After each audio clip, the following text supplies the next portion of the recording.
বিশ্বাসে মিলায় বস্তু, তর্কে বহুদূর। এজন্য আমরা বিশ্বাসী হতে চাই। আমরা কি হতে চাই? আর বিশ্বাসীদের নামে এই সূরাটা ডেডিকেট করলেন কে? সূরাতুল মুমিনুন। সূরাটার নাম কি? আরো জোরে বলেন, কি নাম? সূরাতুল মুমিনুন। এই সূরাটা নাজিলের একটা ব্যাকগ্রাউন্ড আছে, শানে নুজুল, কোন সময় কোন প্রেক্ষাপটে নাজিল হলো। এটা শুনলে সূরার তাফসীর বুঝতে আমাদের সুবিধা হবে। আল্লাহ রাসূল সাল্লাল্লাহু আলাইহি ওয়াসাল্লাম সাহাবাদেরকে নিয়ে বসা, হঠাৎ করে উমরে ফারুক মৌমাছির আওয়াজ শুনতে পেলেন, বন বন বন বন আওয়াজ। হাদিসটা এসেছে মুসনাদ ইবনে আহমদ ইবনে হাম্বলে, সুনানে তিরমিজিতে। বন বন মৌমাছির যখন আওয়াজ, উমরে ফারুক মৌমাছি খুঁজতে আরম্ভ করলেন, কিন্তু কোনো মৌমাছি উনি খুঁজে পান না। তখন উনি বুঝতে পেলেন আসলে এটা মৌমাছি না, এখনই আল্লাহ রাসূল সাল্লাল্লাহু আলাইহি ওয়াসাল্লামের উপর কোরআনের আয়াত নাজিল করতেছে কে? অনেকগুলো পদ্ধতিতে আল্লাহ রাসূল সাল্লাল্লাহু আলাইহি ওয়াসাল্লামের কাছে কোরআন এসেছে। আমরা তো মাগনা মাগনা কোরআন পাইছি, সুন্দর করে এমদাদিয়া কোম্পানি ছাপাই দিছে, আব্বা কিনা বাসায় নিয়ে আসছে, এবার আমি রমজান মাসে কোরআনের খতম দেই।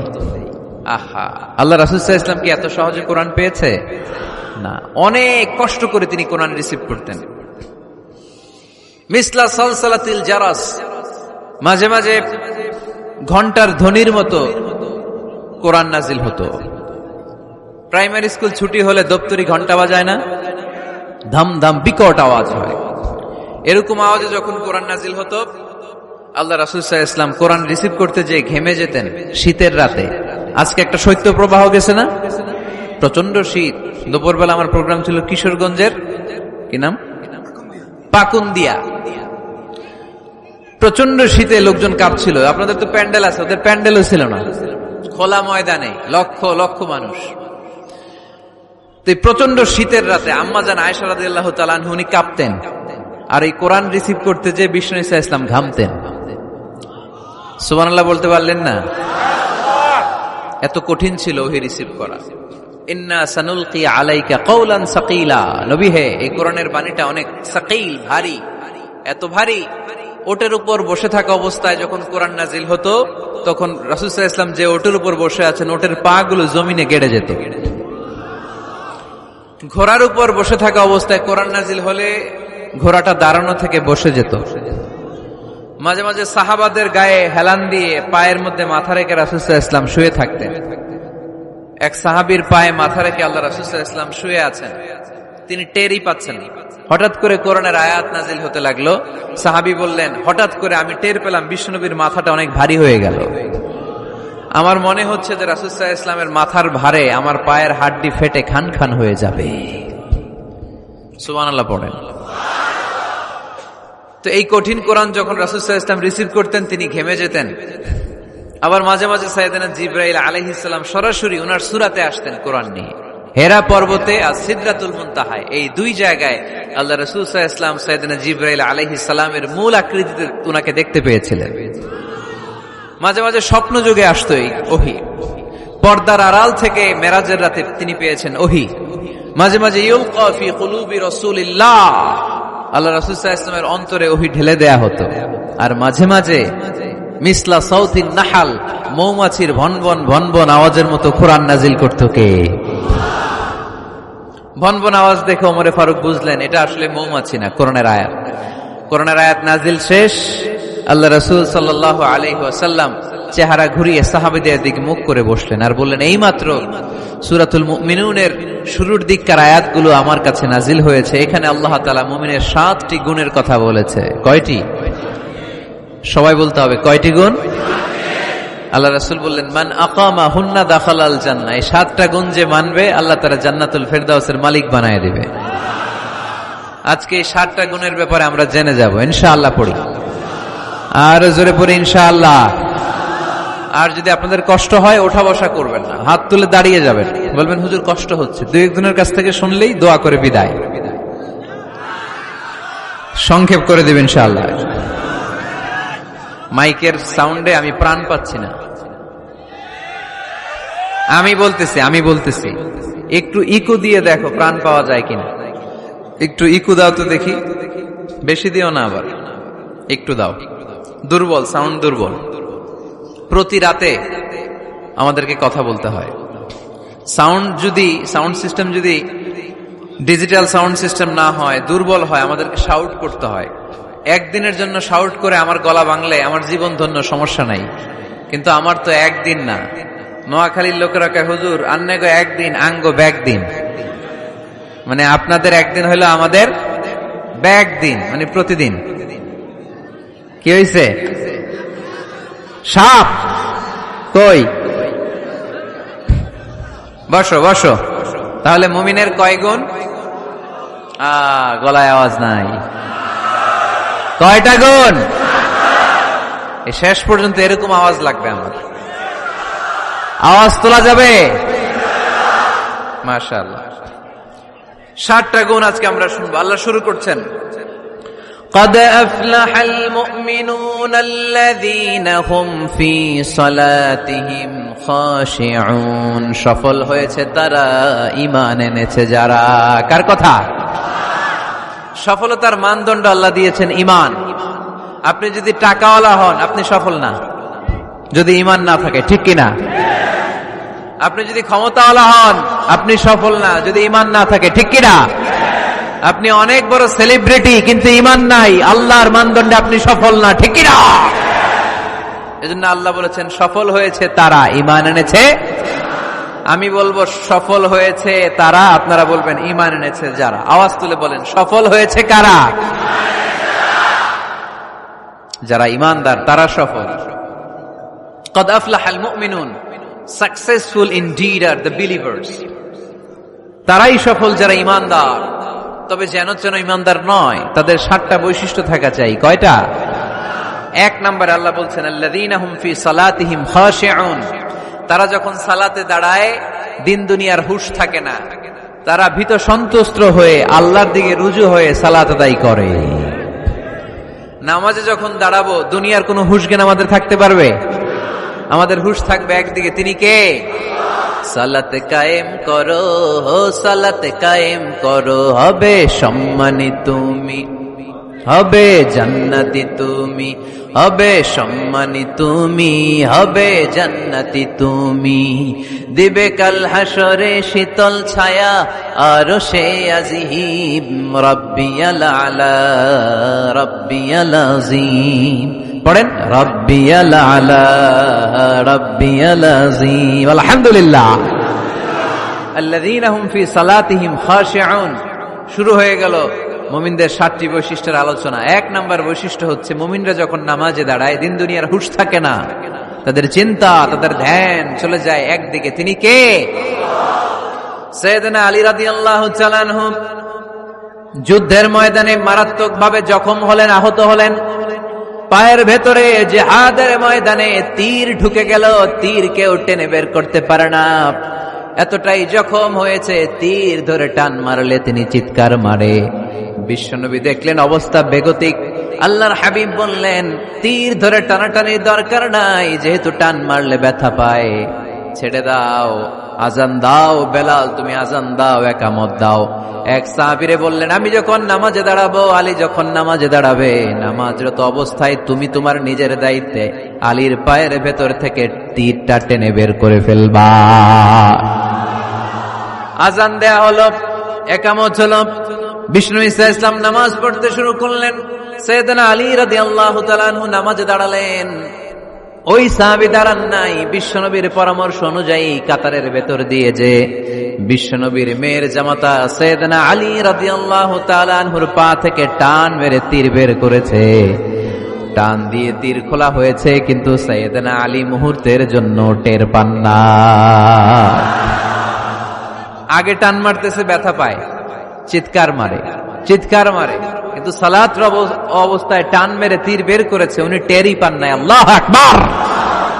তার মানে যখন নামাজে তিনি দাঁড়িয়েছেন দিন দুনিয়ার হুঁশ তার ছিল না, তার হুঁশ, জ্ঞান, চিন্তা, ধ্যান সব কিছু চলে গিয়েছে একজনের দিকে, তিনি কে? এজন্য বিশ্বনবী বলতেন আনতা আবুদাল্লাহা কাআন্নাকা তারা ফাইন লাম তাকুন তারাহু ফাইন্নাহু ইয়ারাক। এমন ভাবে নামাজ পড়বে মনে করবে তুমি আল্লাহকে দেখে দেখে নামাজের মুসল্লায় আছো, ঠিক না? যখন নামাজ পড়বা ভাববা তুমি আল্লাহকে দেখছো।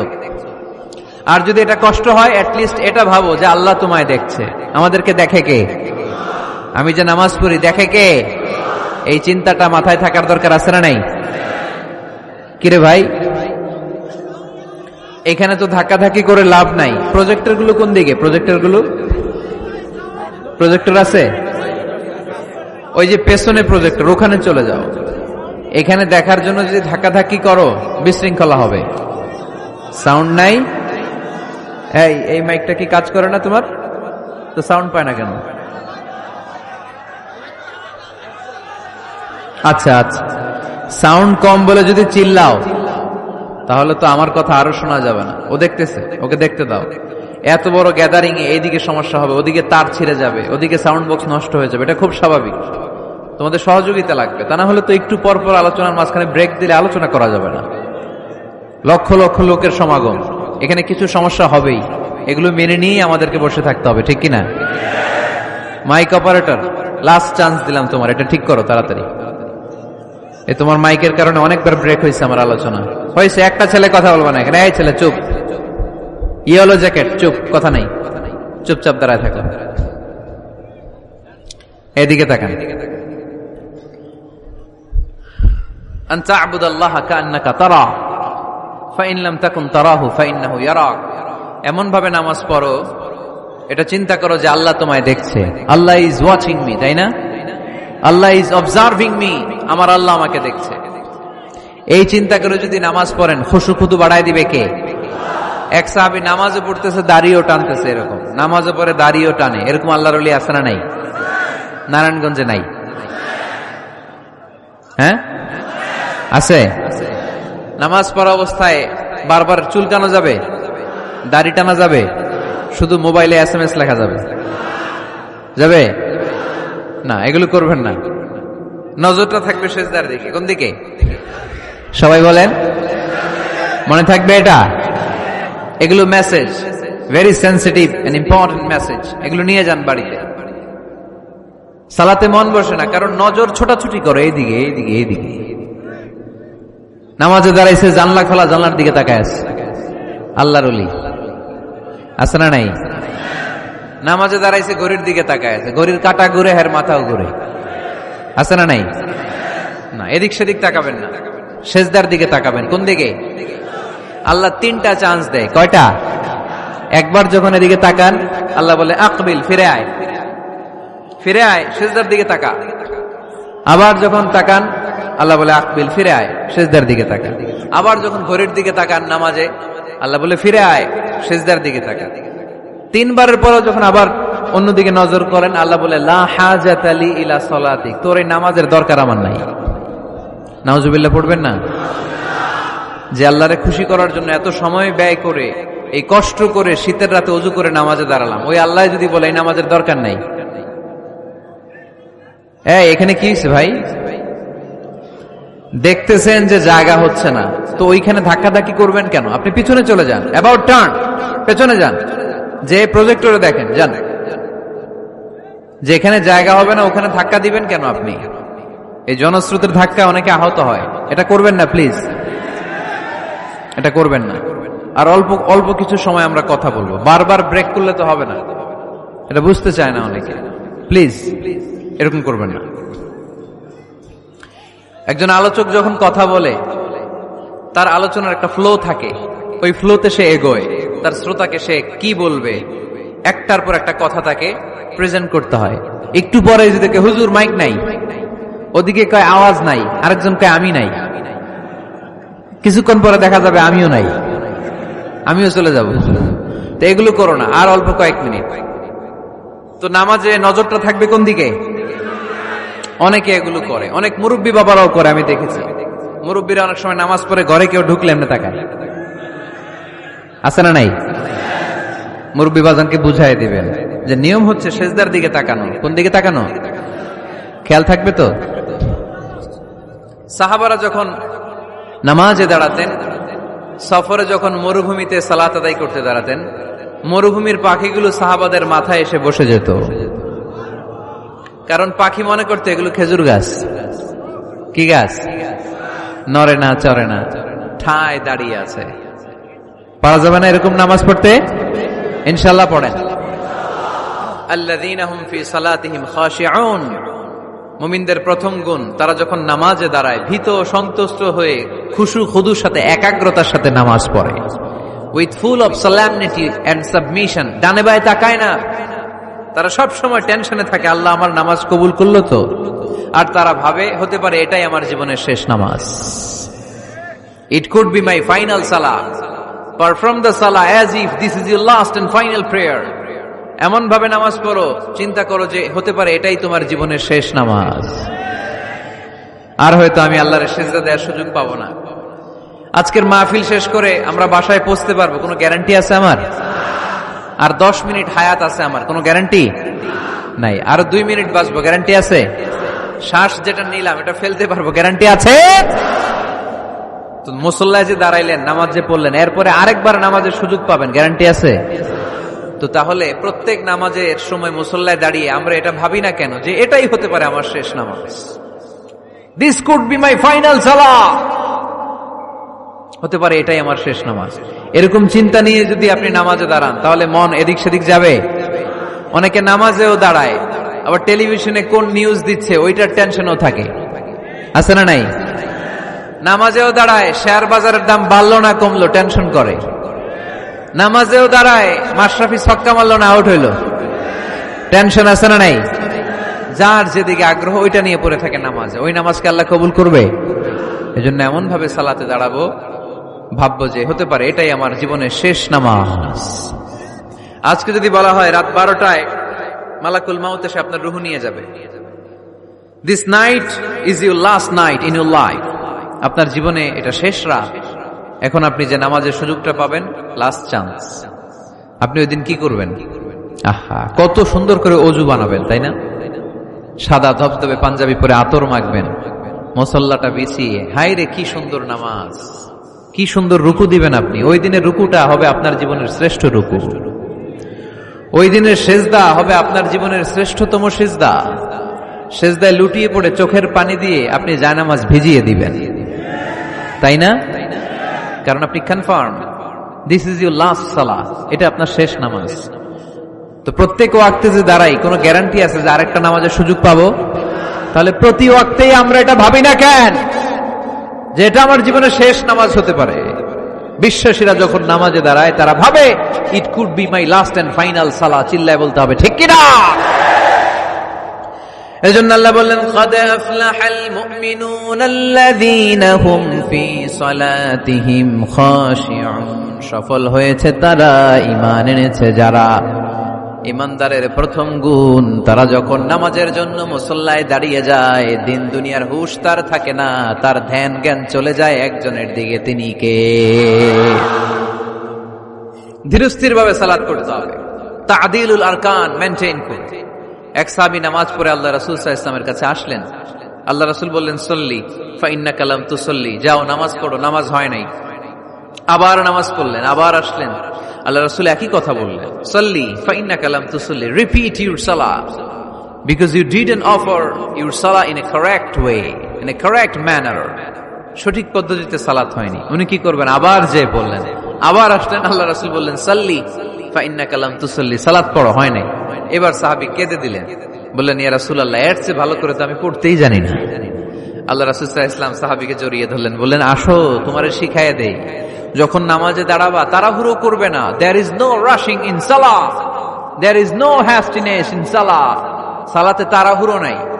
যখন দাঁড়াবা রিল্যাক্স, যখন রুকুতে যাবা রিল্যাক্স, সিজদায় লুটিয়ে পড়বা রিল্যাক্স। তাড়াহুড়ো করা যাবে? রুকুতে যখন যাবা পিঠটাকে সোজা করবা, স্ট্রেট ফরওয়ার্ড। আল্লাহ রাসূল সাল্লাল্লাহু আলাইহি ওয়াসাল্লাম যখন রুকু দিতেন, ওনার রুকু দেওয়া পিঠটা এতটাই স্ট্রেট ফরওয়ার্ড আর সোজা হতো, সাহাবারা বলতেন এখানে পানির গ্লাস রেখে দিলে পানিটাও কাঁপতো না, গ্লাসটাও নড়তো না। তার মানে রুকুর পিঠ খুব বাঁকা ছিল, তাই না? কি ছিল? স্ট্রেট ফরওয়ার্ড, সোজা। লা ইয়াসুব্বু ওয়ালা ইয়াকনিউ, আমাদের অনেকের মাথা অনেক নিচে চলে যায়, অনেকেরটা এরকম থাকে না, স্ট্রেট ফরওয়ার্ড। আল্লাহ রাসূল সাল্লাল্লাহু আলাইহি ওয়াসাল্লাম বললেন সবচেয়ে বড় চোর যে নামাজে চুরি করে। সাহাবারা বললেন কাইফা ইয়াসরিকু ফিস সালাহ ইয়া রাসূলুল্লাহ, হে আল্লাহ রাসূল, সালাতে আবার চুরি করে কেমনে? আল্লাহ রাসূল সাল্লাল্লাহু আলাইহি ওয়াসাল্লাম বললেন, ইয়াসরিকু ফি রুকুইহি ওয়া সুজুদিহি, রুকু সিজদায় চুরি করে, পিঠ সোজা করে না। রুকু থেকে সোজা হয়ে দাঁড়িয়ে কয়েক সেকেন্ড অপেক্ষা করা এটা ওয়াজিব। দুই সেজদার মাঝখানে 1-2 সেকেন্ড স্থির হয়ে বসে থাকা ওয়াজিব। আমাদের অনেকেই রুকু থেকে কোন রকম নামকাওয়াজ মাথাটা উঁচু করে সেজদায় দৌড় মারে, আছে না নাই? এক সেজদা দিয়ে কোন রকম মাথাটা তুলে আরেক সেজদায় দৌড় মারে, আছে না নাই? এরা রুকু সেজদায় চুরি করে, এরা নামাজ চোর। এরকম করা যাবে? তাড়াহুড়ো করবেন? কখনো তাড়াহুড়ো করা যাবে? নামাজে তাড়াহুড়ো নাই। নামাজে কি নাই? নামাজে করতে হবে রিল্যাক্স। নামাজে কি করব? সবাই বলেন, কি করব? যারা তাড়াহুড়ো করে এদেরকে বলতে পারবেন এটা যে তুমি তাড়াহুড়ো করছো কেন? নামাজে তুমি রিল্যাক্স করবা। যখন রুকুতে যাবা, হাত্তা তাতমাইন্না রাকিআন, রিল্যাক্সের সাথে রুকু, পিঠটা সোজা। সিজদায় লুটিয়ে পড়বা, তুমি তো আল্লাহর কাছে চলে গিয়েছো। আকরাবু মা ইয়াকুনুল আবদু মির রাব্বিহি ওয়া হুয়া সাজিদ ফাআকসিরু ফীহি দুআ। আল্লাহ রাসূল বললেন, বান্দা যখন সিজদায় লুটিয়ে পড়ে, বান্দা তখন আল্লাহর সবচেয়ে কাছে চলে যায়। ফাআকসিরু ফীহি দুআ, তাই তখন বেশি বেশি দোয়া করো। আমরা যখন মসজিদের কার্পেটে সেজদা দেই, দেখা যায় যে সেজদাটা, কপালটা কার্পেটে পড়ে, জায়নামাজে পড়ে, মসজিদের টাইলসে পড়ে। কিন্তু বিশ্বনবী বলে, না, টাইলসে পড়ে না, জায়নামাজে পড়ে না, তোমার সেজদাটা আল্লাহর কুদরতি পায়ের উপর যেয়ে পড়ে। এজন্য তাড়াহুড়ো করা যাবে না। ইদা উকিমাতিস সালাহ ফালা তাতুহা তাসআউন, যখন একামত হয়ে যায় দৌড়াদৌড়ি করে রাশিং করে নামাজে যেও না। ওয়া আতুহা তামশুন, রিল্যাক্সের সাথে যাও। ফামা আদরাকতুম ফাসাল্লু, যে যতটুকু পাও ইমাম সাহেবের সাথে পড়ো। দেরি হয়ে গেলে ওমা ফাতাকুম ফাআতিমু, যেটা ছুটে গেছে একা একা পড়ো। 4 রাকাত পেয়েছি, 2 রাকাত, বাকি 2 রাকাত একা একা পড়ার সুযোগ আছে না নাই? তো তাড়াহুড়ো করেন কেন আপনারা? আর তাড়াহুড়ো করবেন? অনেকে ওযুখানায় তাড়াহুড়ো করে। মাগরিবের নামাজ ইমাম সাহেব শুরু করছে, ওয়াদ-দুহা ওয়াল-লাইলি ইযা সাজা, সবার মুখস্থ আছে না নাই? তো উনি তখন হাত ধুইতেছে, এখনো মাথা মাসে আর পা ধোয়া বাকি। উনি হিসাব মিলাই ফেলছে, তাড়াহুড়ো করে দৌড় দিতে হবে, তা না হলে রাকাত পাওয়া যাবে না। মসজিদের টাইলস ছিল পিছলা, উল্টায় পড়ছে, লুঙ্গি একদিকে, মুসল্লি আর একদিকে। এরকম আছে না নাই? আমাদের এলাকায় একজন এরকম দৌড় মেরে পা ভাঙে ফেলছে, উল্টায় পড়ে, লুঙ্গি একদিকে, ও আরেকদিকে। এরকম করবেন আর? মনে রাখতে হবে, এই মাহফিলগুলোতে এসে শুধু স্লোগান সর্বস্ব মাহফিল দিলে হবে না। যা শুনবো, নিজে মানবো, সমাজটাকে পরিবর্তন করে দিব আমরা। আমাদের দিকে চেয়ে আছে বাংলাদেশ, ঠিক কিনা? আমাদের হাতেই সব। আমরা চাইলে একটা শক্ত সিদ্ধান্ত নিলে আমরা বাংলাদেশকে চেঞ্জ করে দিতে পারি, ঠিক কিনা? এখানে বসে আছে আগামীর প্রধানমন্ত্রী, এখানে বসে আছে আগামীর নারায়ণগঞ্জের এমপি, এখানে বসে আছে আগামী দিনের এই থানার চেয়ারম্যান, ঠিক কিনা? আমরা যদি ঠিক হয়ে যাই, ঠিক থাকবে বাংলাদেশ। আমরা উল্টে গেলে পথ হারাবে বাংলাদেশ। এজন্য সালাতে যেন আমরা তাড়াহুড়ো না করি, ধীরস্থির ভাবে যেন সালাত পড়ি। মনে থাকবে সবার, সালাতে আমরা রিল্যাক্স করব। কি করব? তাহলে মুমিন বান্দাদের 1 নম্বর গুণ, আল্লাযীনা হুম ফি সালাতিহিম খাশিউন। মুমিনরা যখন নামাজে দাঁড়ায় তারা তাড়াহুড়ো করে না, তারা ধীরস্থির ভাবে সালাত আদায় করে। রাজি আছি তো সবাই? আল্লাহ তুমি কবুল করো। তাহলে 1 নম্বর পয়েন্ট সবার কাছে ক্লিয়ার? আচ্ছা, 2 নম্বর আল্লাহ বললেন, ওয়াল্লাযীনা হুম আনিল লাগবি মুরিদুন। মুমিন বান্দাদের 2 নম্বর বৈশিষ্ট্য, তারা অনর্থক কাজ থেকে মুখ ফিরিয়ে নেয়। তাই না? এখানে অনর্থক কাজ গেলে আমার সওয়াব নেই, আরো গুনাহ হবে, যাব আমি? এখানে এমন কাজ গেলে আমার আমল নষ্ট হবে, যাব আমি? ওয়াল্লাযীনা হুম আনিল লাগবি মুরিদুন। মুমিন বান্দার 2 নম্বর গুণ, মুমিন বান্দা কখনো কোনো অনর্থক কাজের দিকে যায় না। যেই জায়গায় গেলে সওয়াব হয়, মানবতার কল্যাণ হয়, সব সময় মুমিনকে ওই জায়গায় পাওয়া যায়। ওয়াল্লাযীনা হুম আনিল লাগবি মুরিদুন। অনর্থক কাজ করব না, যেটাই করব এটা যেন অর্থবোধক হয়, এটা যেন আমার কাজে লাগে, 10-এর কাজে লাগে। এরকম কাজ করার দরকার আছে না নাই? মিন হুসনি ইসলামিল মারই তারকুহু মা লা ইয়ানি। আল্লাহ রাসূল সাল্লাল্লাহু আলাইহি ওয়াসাল্লাম বললেন, ব্যক্তির ইসলামের সৌন্দর্যের মধ্য থেকে একটা বড় সৌন্দর্য হচ্ছে ব্যক্তি অনর্থক কোনো কাজ করবে না। কারণ মুমিন খুব ভালো করে জানে, যাই করে ভিডিও ক্যামেরা দিয়ে ক্যামেরা করে কে? আপনারা কি মনে করছেন যে আজকের যে মিডিয়ার ভাইরা আসছে ওদের কাছেই ক্যামেরা? ফেরেশতাদের কাছে ক্যামেরা নাই? আছে না নাই? এজন্য আল্লাহ সূরা ইয়াসিনে বললেন ওয়া কুল্লা শাইইন আহসাইনাহু ফি ইমামিম মুবিন। দুনিয়াতে তোমরা যা করো, যেখানে যাও, যে কাজের সাথেই সম্পৃক্ত হও না, তোমাদের সব কাজগুলোকে ইমামুম মুবিন নামক ভিডিও ক্যামকর্ডার দিয়ে ধারণ করে কে? আবার মুমিন জানে মা ইয়ালফিযু মিন কাউলিন ইল্লা লাদাইহি রাকীবুন আতীদ। মুমিন জানে মুখ দিয়ে আমি যা বলি, যে বাক্যই উচ্চারণ করি, যে শব্দ উচ্চারণ করি, ফেসবুকের কমেন্টস বক্সে যেই কমেন্টস আমি টাইপ করি, এই সবগুলো দেখে কে? রাকিবুন আতীদ নামে দুইজন ফেরেশতা আছে, সব কিছু নোট করে নেয়, ঠিক কিনা? মুখে যা বলবো এটাও অর্থবহ হইতে হবে, যা লিখবো তাও অর্থবোধক হইতে হবে, ঠিক কিনা? এখন তো বলার চেয়ে আমরা টাইপ করি বেশি। ফেসবুকে কমেন্টস অপশন আছে না নাই? আহা, ইচ্ছা মতো কমেন্টস করে, কমেন্টসের ফুলঝুরি, গালি গালা সব মাগনা, আছে না নাই? নারায়ণগঞ্জের ছেলেরা অবশ্য এগুলো করে না, এখানকার ছেলেরা ভালো, অনেক দেখেই বোঝা যাচ্ছে খুব শান্তশিষ্ট। কমেন্টেও আমি কি লিখলাম এ ব্যাপারেও হিসাব চাইবে কে? কান দিয়ে আমি কি শুনি হিসাব চাইবে কে? চোখ দিয়ে কি দেখি হিসাব চাইবে কে? এজন্য যা মন চায় চোখ দিয়ে দেখা যাবে, যা মনে চায় মুমিন কান দিয়ে শুনতে পারে। যেন কানে শুনি সদা তোমার কালাম, হে খোদা চোখে যেন দেখি শুধু কোরআনের আয়াত, শোনো আমারে মুনাজাত। পড়েন, শোনো শোনো ইয়া ইলাহি আমারে মুনাজাত, শোনো আমারে মুনাজাত। পড়ি আমিন।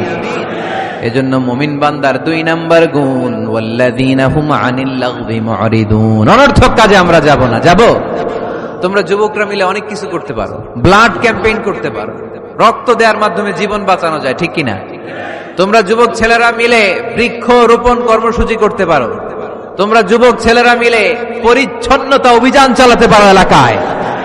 তোমরা চাইলে সবাই মিলে দাঁড়িয়ে সমাজ থেকে ইফটিজিংকে তাড়াতে পারো। তোমরা চাইলে সমাজ থেকে যৌতুকের মতো মরণ ব্যাধিকে ঝাড়ু পেটা করে বিদায় করতে পারো। তোমরা চাইলে আগামীর বাংলাদেশকে সোজা পথে উঠিয়ে দিতে পারো। ওয়াল্লাযীনা হুম আনিল লাগবি মুরিদুন। মুমিনরা আজে বাজে কাজে যায় না, যে কাজে গেলে নিজের কল্যাণ, দেশের কল্যাণ, দশের কল্যাণ, মুমিন ওই কাজ করে, ঠিক কিনা? তাহলে অনর্থক কোনো কাজে আমরা যাব যেটাতে সওয়াব নাই, যেটাতে গুনাহ হয়, যেটাতে সবার অকল্যাণ, ওটাতে আমরা যাব? 2 নাম্বার গুণ ওয়াল্লাযীনা হুম আনিল লাগবি মুরিদুন। অনর্থক কাজ দেখলি মুখ ফিরায় নিতে হবে, সালাম দিয়ে আমরা কেটে পড়বো। আর ভালো কাজে আমি সবার আগে, ভালো কাজে আমি। যুগ জামানা পাল্টে দিতে চাই না অনেকজন, এক মানুষই আনতে পারে জাতির জাগরণ। এক মানুষই বিপদকালে বাঁচায় কাফেলায়, ক্ষুদ্র ডিঙ্গি বাঁচায় জাহাজ অসীম দরিয়ায়। সমাজ পরিবর্তনের জন্য এতজন দরকার নাই, একটা উমর হইলে বাংলাদেশ সোজা হয়ে যাবে, ঠিক কিনা? একজন ইমাম মাহাদি হলে গোটা বাংলাদেশে ঠিক করে দিবে কে? ওই উমরের মতো যেন আমরা হতে পারি, আমরা যেন পরিবর্তনের নায়ক হতে পারি।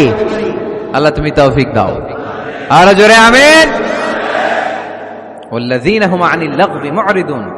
অনর্থক আজে বাজে কাজে আমরা যাব, ভালো কাজ যেখানে আমরা যাব। তাহলে প্রথম গুণ কি ছিল? সালাতে খুশু খুদু, আল্লাহর ভয়, আল্লাহর চিন্তা নিয়ে সালাত পড়ে। 2 নম্বরে অনর্থক কাজে মুমিনরা যাবে। 3 নম্বরে আল্লাহ বললেন ওয়াল্লাযীনা হুম লিয-যাকাতি ফাঈলুন। আমার মুমিন বান্দাদেরকে আমি ধন সম্পদ দিয়ে যদি ধনী বানিয়ে দেই, ওই সম্পদ থেকে গরিবদের জন্য তারা দান করে। দে যাকাত, দে যাকাত, তোরা দে রে যাকাত, তোর দিল খুলবে পরে আগে খুলু খা। দে যাকাত, দে যাকাত, তোরা দে রে যাকাত, ঠিক কিনা? ওয়া ফি আমওয়ালিহিম হাক্কুন লিসাইলি ওয়াল মাহরুম। তোমার সম্পদে গরিব দুঃখীর অধিকার আছে। আমি যে জাকাত দেই এটা আমি কিন্তু করুণা করি না, বরং ও জাকাত নিয়ে ও আমারে করুণা করে। কথা বুঝতে পেরেছেন? আমি জাকাত